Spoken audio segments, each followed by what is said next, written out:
नमस्कार दोस्तों। आज हम एक इंटरनेशनल न्यूज़ के बारे में चर्चा करते हैं जो कि फॉर्मर प्राइम मिनिस्टर शेख हसीना बांग्लादेश की जो रह चुकी हैं उनसे रिलेटेड है। अभी रिसेंटली उन्हें डेथ पेनल्टी दी है बांग्लादेश कोर्ट ने when she is not present in that country.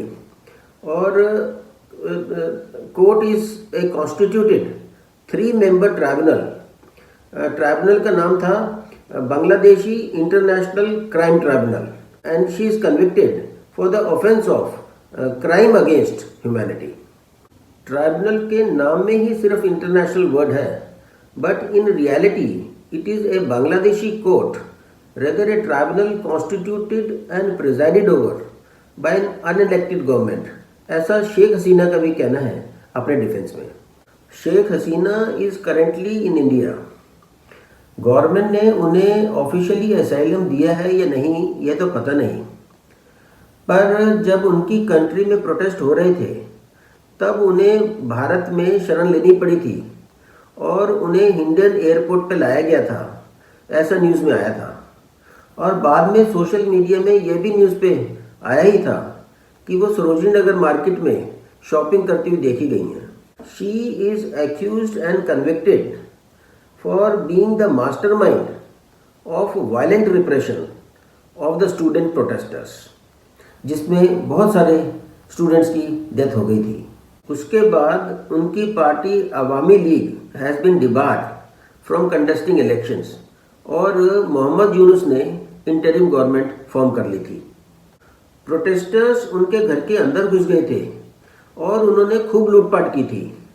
तब somehow the life of Sheikh Hasina was saved by airlifting her by an helicopter and she was brought to India.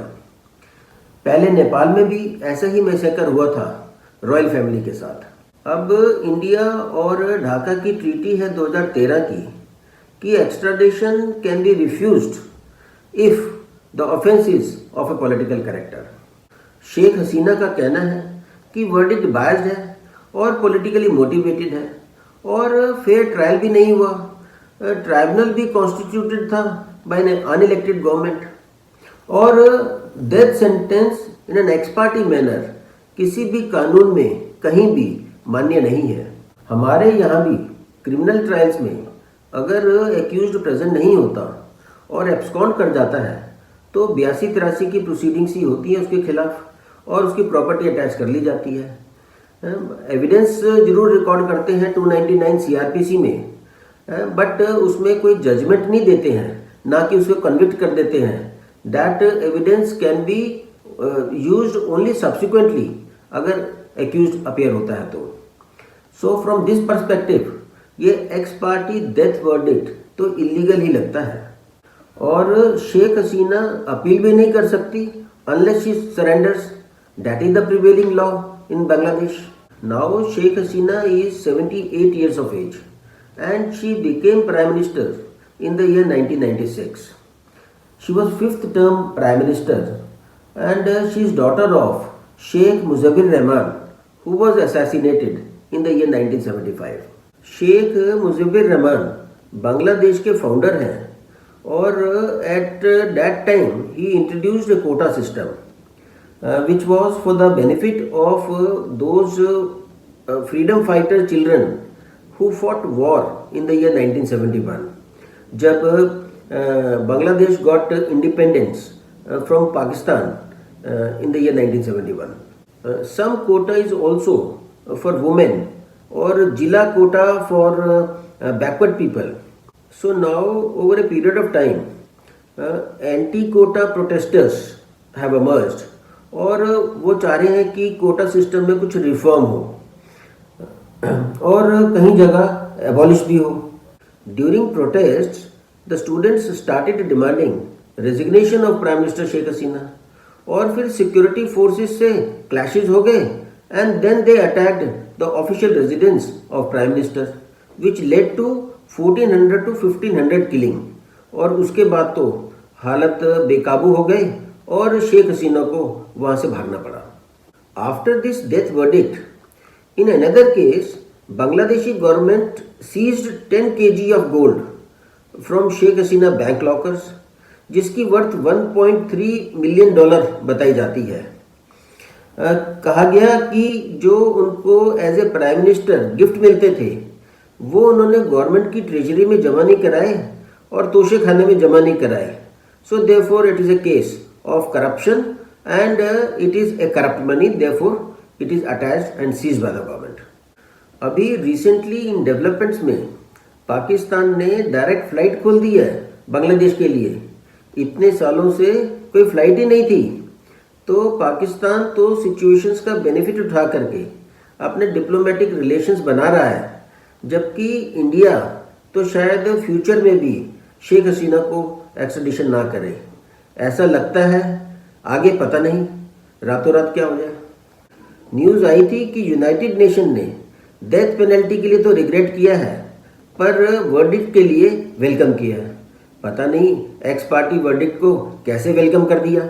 अभी as a subsequent development किसी और case में Bangladesh court ने फिर शेख हसीना को convict किया है किसी ग्राफ्ट केस में, लैंड अलॉटमेंट केस में। उनको 5 साल की सज़ा, उनकी नीस जो कि यूके में पार्लियामेंटेरियन है, एमपी हैं, और उनकी छोटी सिस्टर उनको 5 साल के लिए, नीस को 2 साल के लिए। तो वो तो यूके की सिटीज़न है और यूके की तो कोई ट्रीटी ही नहीं है बांग्लादेश के लिए। सो इट्स वेरी अनलाइकली कि उनको कोई सज़ा के लिए कोई एक्स्ट्राडाइट करेगा। तो भाई इस पॉलिटिकल फील्ड में बहुत झोलझाल है। अभी रिसेंटली इमरान खान जो कि प्राइम मिनिस्टर बने थे, फॉर्मर क्रिकेटर, वो भी पाकिस्तान जेल में बंद हैं और उनकी हेबियस कॉर्पस और डिफरेंट पिटीशंस लग रही हैं। किसने कहा था क्रिकेट छोड़ के पॉलिटिक्स में आए? ये अमिताभ बच्चन जी ने ठीक किया कि वो पॉलिटिक्स में नहीं आए और आज वो सबके चहेते हैं, चाहे कोई सरकार आए और कोई जाए।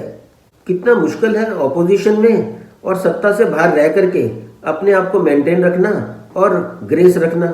बेनज़ीर भुट्टो 5 साल यूके में रहीं, अब फंड्स कहाँ से लाए? कोई छोटा मोटा काम तो कर भी नहीं सकते और फिर दोबारा पॉलिटिकल इलेक्शन लड़ने के लिए बहुत सारा फंड चाहिए, वो भी दूसरी कंट्री में बैठ करके। जो कमाया था वो बैंक अकाउंट तो अटैच हो गए, वो प्रॉपर्टी तो जब्त हो गई। तो फिर ऐसी सिचुएशन में दूसरी कंट्री से अपनी पार्टी को दोबारा खड़ा करना, फिर दोबारा इलेक्शन लड़ना, इट्स नॉट दैट सिंपल। ये स्विस बैंक ऐसे ही नहीं चल रहे हैं। तो जो जुमला था कि 15-15 लाख वापस ऑर्डिनरी जनता के अकाउंट में आ जाएगा, ये इतना आसान नहीं है।